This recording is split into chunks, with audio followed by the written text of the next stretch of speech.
Morning Burundi, Uburundi burakeye. Turabahaye ikaze muri burakeye kuri uno wa gatatu, aho tugiye kugaruka ku makuru yazindutse haravugwa hirya no hino mu Burundi.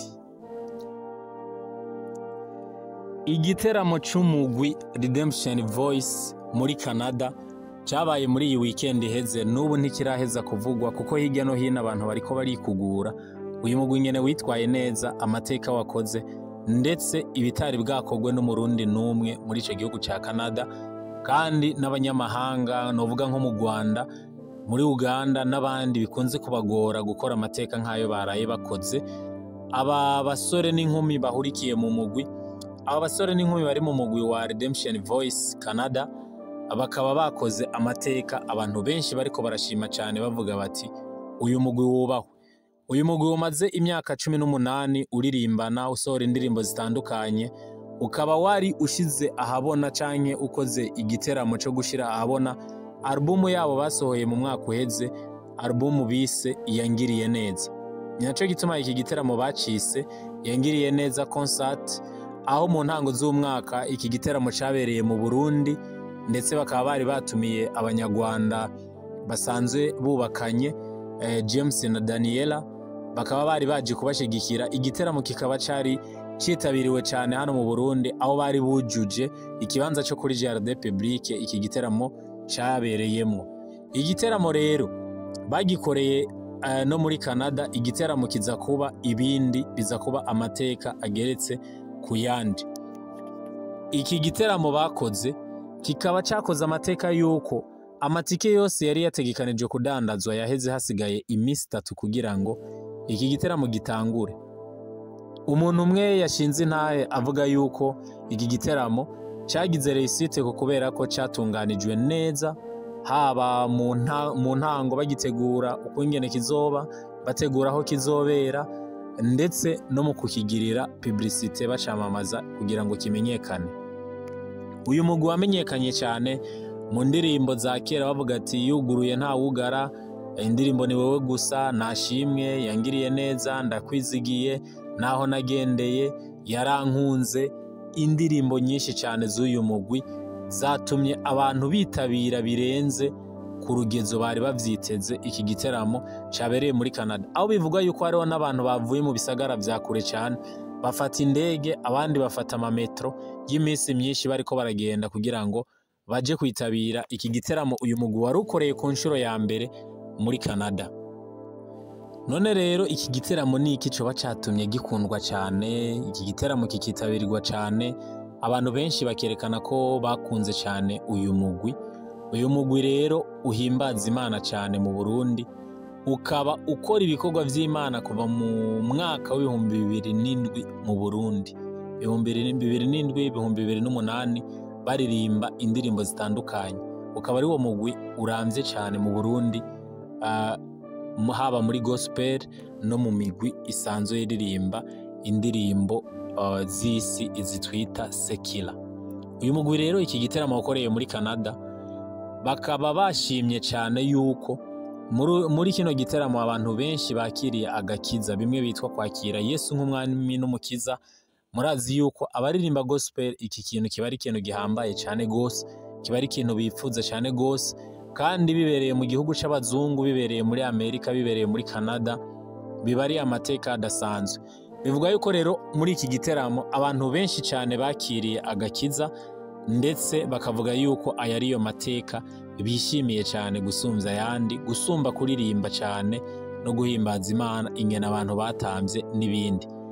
Bakavuga rero ati iyi n'ayandi mateka Imana iduhaye, Imana itugiriye neza kuba twongeye kwandika aya mateka. Mu Burundi nkuko musanzwe muzi, hariho Hervé, hariho David, hariho Zakari, hariho Beni Bernice, hariho Hervé Patrick, ariko kandi no muri Canada hari umugwi munininya ugize Redemption Voice Canada, muhora mubona n'indirimbo zabo, bagizwe na Iva, Leslie, Eric, Greta, Karine, Adronis, Kerry n'abandi. Abo bose bakaribo bafashije kugira ngo iki giteramo gitegurwe neza kandi congere citabirwe neza, ndetse abantu n'uno munsi bakaba bariko bavuga amateka adasanzwe yabereye muri kino giteramo. Umuhuzabikorwa rero w'iki giteramo yitwa Yves Ishimwe akaba yaraganiriye n'abamenyeshamakuru aho avuga yuko bishimiye cyane ingene iki giteramo cyakiriwe, ingene abantu bacitabiriye ndetse cyane bakunze cyane kuba muri kino giteramo abantu benshi barakiriye Yesu nk'umwami n'umukiza. Bakavuga yuko igiteramo baragikoze kandi cyagenze neza, bakoreye muri sare nziza iri ku rwego mpuzamakungu kandi sare ikuzura, mbere hasigaye iminsi 3 amatike yakagurishwa. Bakavuga yuko ntibari bwabone uwundi muririmbye n'umwe abikoze, nabo nyene barumiwe baratangara. Akaba yavuze kandi yuko mu mashimwe ya mbere bafise ku mwami ari icubahiro kuko yakoze ibikomeye. Ati yatugiriye neza nk'uko kino giteramo cari ciswe yangiriye neza, ni ikimenyetso kandi c'umuhamagaro muri Canada. Uravye ukuntu abantu bitabiriye ico giteramo n'amatike yakagurwa hakiri kare, akavuga ati mu vy'ukuri Imana yatugiriye neza. Kandi bakavuga yuko n'ubu baracakira ubutumwa bw'abantu benshi babakeza bababwira yuko iki giteramo cari ciza, ahubwo babasaba yuko bazokora ikindi. Ngo abantu rero bari muri Canada batashe badashaka gutaha, igiteramo caheze badashaka gutaha. Narijya iki giteramo bavuga yuko catanguriye ku mwanya wo congera giherera ku mwanya wo nk'uko bari babitegekanije. Igiteramo bahawe amanota 100%.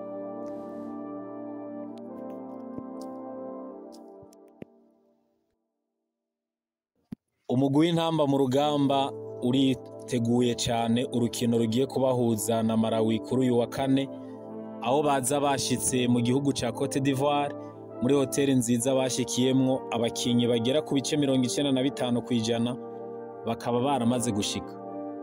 Ni urukino biteguriye cyane kandi bahabwa amahirwe cyane, inyuma yuko Uburundi bugaruje kizigenza wa OGC Nice Ndayishimiye Yusuf Batazira Nyange atabonetse ku rukino ruheruka rwabahuje na Burkina Faso bakanatsindwamwo, ndetse bongera bagarukana umukinyi Bimenyimana Bonfils Caleb yari amaze igihe kinini mu mvune. Ari amakuru meza cyane ariko aravugwa mu gwenserukiragihugu intamba mu rugamba imbere y'ubwo rukino zisanzwe zigiye kumenyerezwa ku nshuro ya mbere n'umumenyereza Patrick Sangwa yasubiriye Etienne Ndayiragije. Yaramaze igihe abantu benshi batariko barashima umusaruro ariko aratanga mu mugwi serukiragihugu intamba mu rugamba.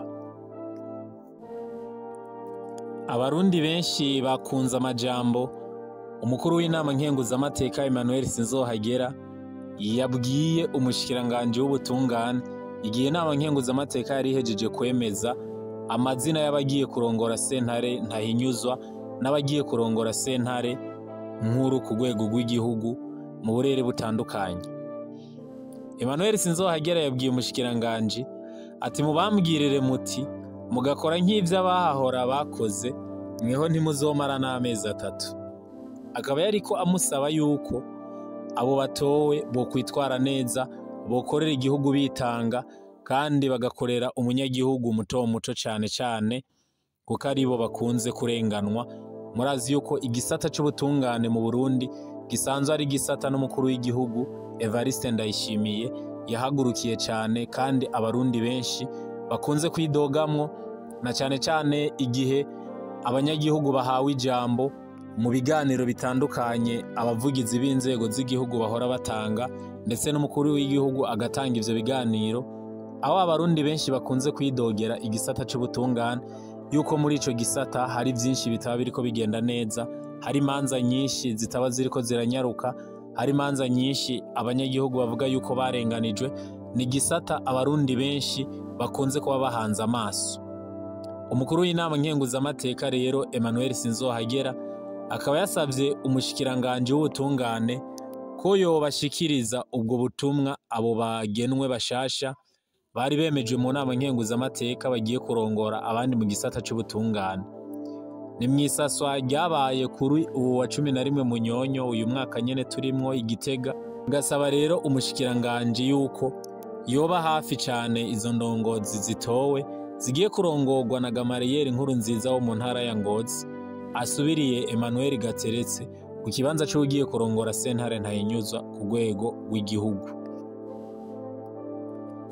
Mu ntara ya Ngozi kandi havugwa ayandi makuru meza, aho aborozi babuze inka zahitanwe na ya nyonko yo mu kiyaya ca Rift Valley mu mwaka w'2022 batanguye gushumbushwa.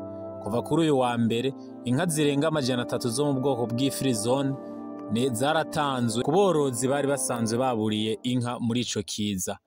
Iza mbere 202 zatanzwe kuri uyu wa mbere mu makomine atandukanye y'iyo ntara, umwe wese ngo yaronka igitigiri c'inka kingana n'izo yabuze.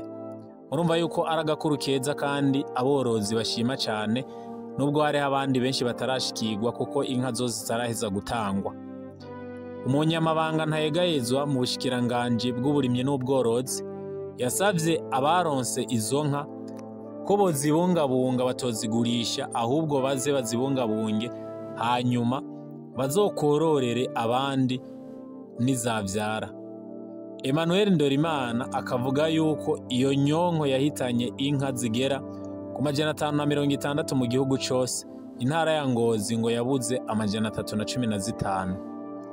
Iyi nkuru tukaba tuyikesha Radio Isanganiro.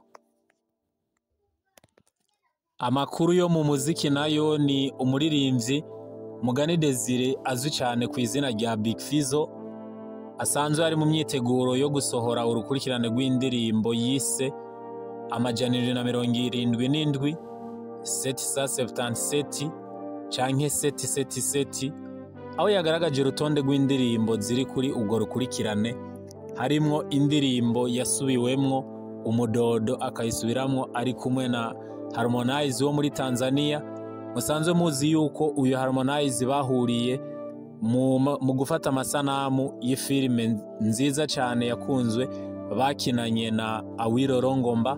Iyo filime bari bayise A Life to Regret, bamaze igihe kinini bari kumwe mu gihugu ca Tanzania.